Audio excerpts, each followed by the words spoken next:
right then, good afternoon, everyone. Today is November 20th, 2020. This is a special meeting of the members of the State Liquor Authority being conducted in Albany and also remotely. Chairman Bradley is absent today.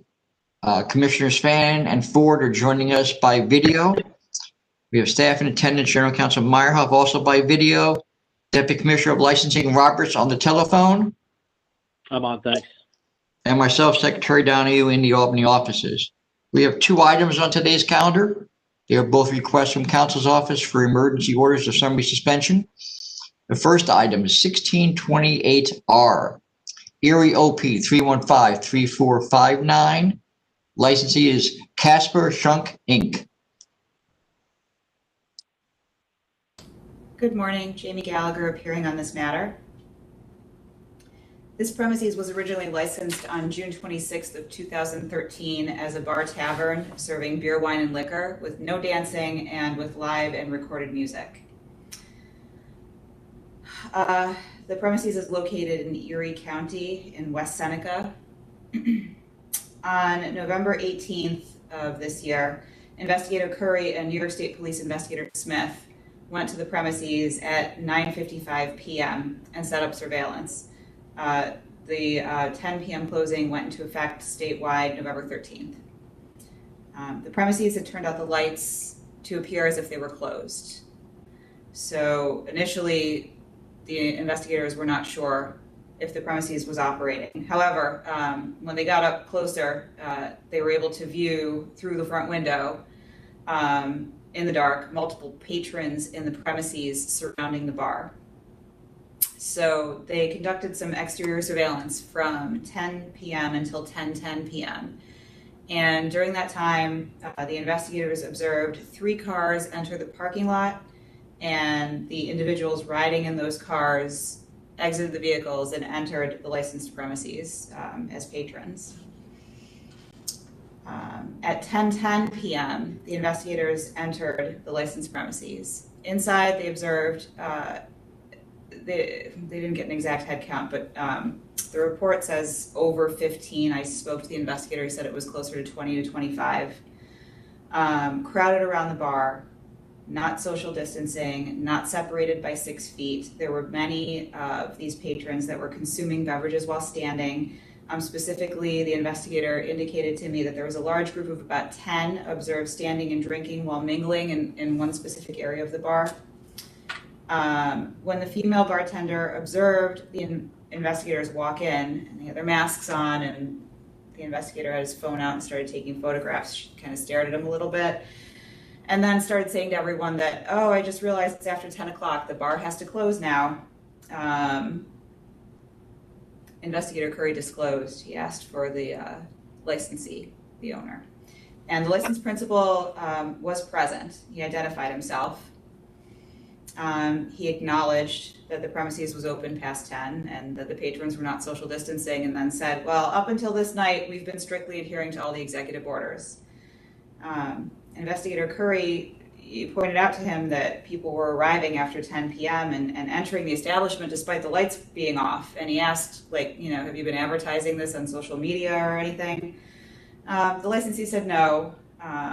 He didn't advertise that he would be open after hours, but he said, sort of an admission, my employees may have gotten the word out that we were still going to be open, something to that effect, and then saying, well, look, we're closing tomorrow anyway, and then we're done. So Investigator Curry noted that the licensee appeared to be intoxicated. He seemed unsteady on his feet, repeated himself, and was slurring his words. The crowd was somewhat hostile to their presence, so they didn't check for food. Here we have a licensee, knowing that in Erie County, we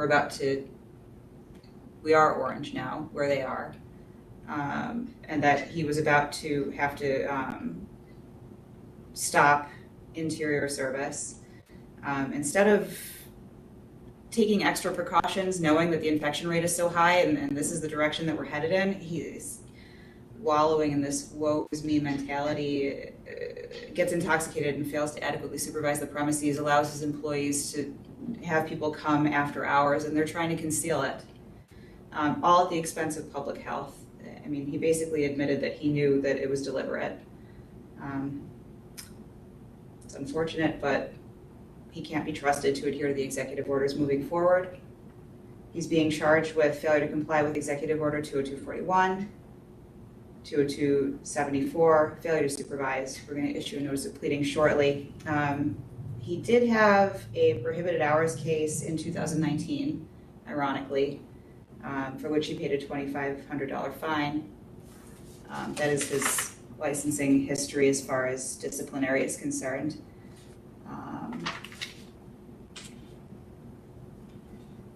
That's it. Is that a $20 fine? $2,500 for a prohibited hours case in 2019. Thank you. Commissioner Fan, do you have any questions? The materials refer to an open case. Is that accurate? Enforcement has a case on which we received a complaint. The investigation has not been completed. There's nothing to charge at this time for that case. But it's EO related? It's not EO related. It's not EO related. Okay. No, it's regular SLA ABC law violation. Okay. Jamie, you said that you guys are in Orange now? Yes. In other words, they are closing tonight regardless? Yeah, For inside service.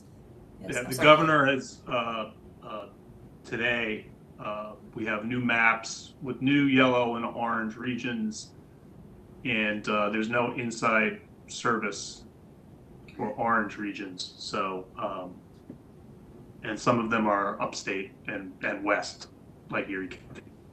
Yeah, he would be in one of the towns that's orange now. So the restrictions go into effect tonight, I believe. And do you know if this licensee is set up for outdoor service? I do not know that. He indicated to the investigator that they were going to close anyway, and that's kind of why he was throwing caution to the wind instead of taking extra precautions, knowing how high the infection rate is. I understand. Yeah. Commissioner Ford, do you have any other questions? No, I don't have any other questions. Thank you. All right, with that, I'm going to call for the vote of the members. First, Commissioner Fan. Given the evidence provided by Council Gallagher, this licensed premise is presenting a threat to public health, safety, and welfare, and so I'm going to vote to summarily suspend this license. And Commissioner Ford. Based on evidence presented by counsel, I think it's pretty clear that the licensee was trying to conceal what was going on. So I'm going to vote to summarily suspend this license. All right, the next item I have is 1628S, Queens OP 1307302. Licensee is Cabo Sports Bar and Mexican Grill, Inc. Good afternoon, Stephen Armstrong on behalf of Counsel's Office in support of the summary suspension of this licensee located at 271-11 Union Turnpike in New Hyde Park, Queens. This is an OP license with a method of operation as a restaurant. License was first issued in April of 2018. The maximum occupancy is 74. Turning to the conduct at issue here, so on Wednesday, November 18th, beginning at approximately 9:05 p.m., SLA investigator Charles Stravali, along with officers from the NYPD COVID task force, conducted an inspection of the premises after observing what appeared to be violations of the COVID-related guidelines while they were on patrol. Upon entering the establishment, investigator Stravali counted 43 patrons inside the premises, which is more than double what the licensee would be permitted at 25% of their maximum occupancy. This is a clear violation of Executive Order 202.61 and the associated guidance regarding indoor dining. Investigators also observed that the tables were not spaced 6 feet apart. As a result, the patrons who were seated were not appropriately socially distanced.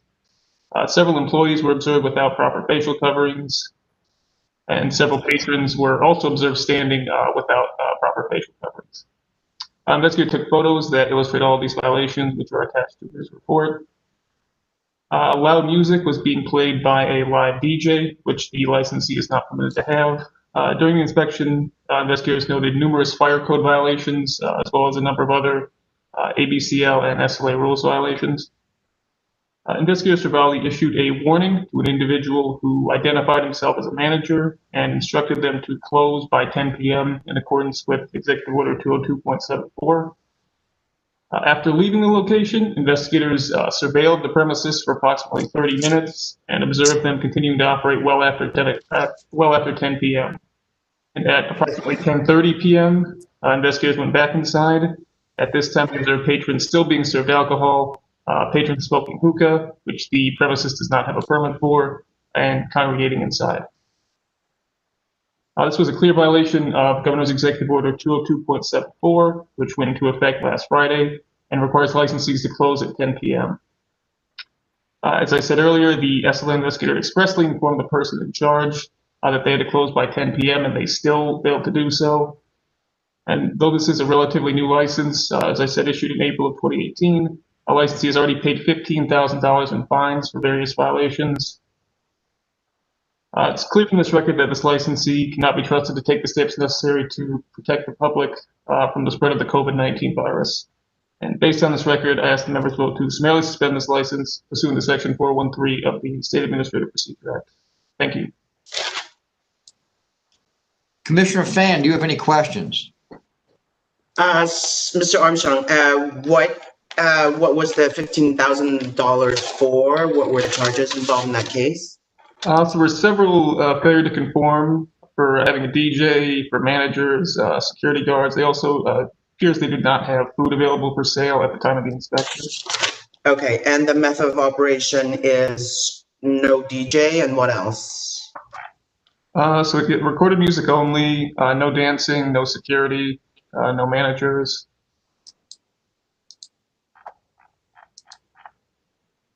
Okay. Is there, okay, thank you. All right, Commissioner Ford, do you have any questions? No, I don't have any questions. Thank you. All right, with that, I call, I'm sorry. I was just going to add one thing. I wasn't aware of the adverse history and the no DJ issue. A licensee who has already paid a fine for violating his method of operation agreement and having a DJ, to now have a DJ in this environment to draw people inside to past the maximum occupancy allowed, and then flagrantly ignore an instruction about 10 p.m. I think that speaks for itself. Thank you. So I just have one question. Stefan, it was on the 4/27/2018 full board meeting. I think that we assessed a $15,000 fine. Was that what they offered? $7,500 and we countered $15,000. So I assume that's been paid. I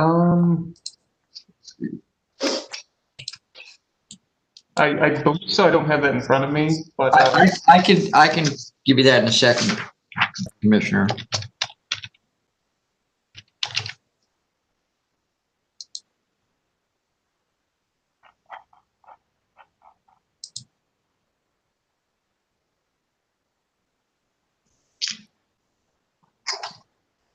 All right, the counteroffer was paid back in December. 2019, this past year? Yes. Okay. Thank you very much. That's all. All right, with that, I'll call for the vote of the members. First, Commissioner Fan. Based on the evidence presented by Mr. Armstrong, it's clear that this licensee, or whoever is running the business, it's completely ignoring the governor's executive orders regarding the spread of COVID-19, and due to an imminent threat to public health, safety, and welfare, I'm going to vote to summarily suspend this license. All right, and Commissioner Ford. I vote to summarily suspend for the same reasons, as a threat to the public health, safety, and welfare. All right, then I have nothing else on the calendar. Thank you all, and this meeting is then adjourned. Thank you. Tom.